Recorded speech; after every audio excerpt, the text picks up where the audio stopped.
Ուֆ, եկավ։ Վաղուց ձեռնոցով չենք կերել։ Լրիվ թույի պա։ Իմ ռազմերով ձեռնոց չկա։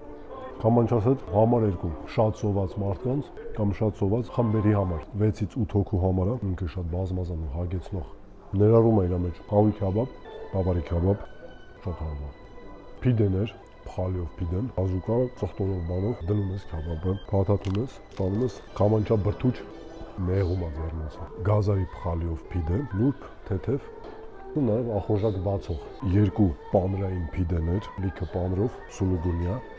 Իրա մեջ էլ քաբաբը փաթաթում ես վիժական բանալով։ Իհարկե ամեն ինչը գինիով, չխախտելով ավանդույթները, առաջիկա 1 շաբաթը պատվիրում եք կամանչասետ համար 2-ը ու ստանում եք հյուրասիրություն 1 լիտր գինի։ Շարունակում ենք։ Խոզի խորոված, յութեղ հավի խորոված, ընտիրը։ Ճիշտ եփվածությամբ, կրակի համով, ինչ տեսականի առանց խորոված կարտոֆիլի,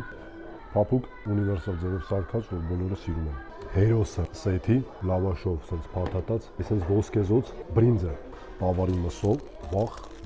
մի րոպե, սպատի լսվի։ Այսպես խրխրթացող բրինձ, բանջարեղենով ու տավարի մսով, մի հատ լավ մեծ ընտանիքի ստանալու պատմություն։ Ու համային բազմազանություն, զուսպ համեմվածություն ու յութեղություն։ Սոս կանենք։ Կամանչասետ համար 2, կամենցեք կամանչա վայելելու գինիով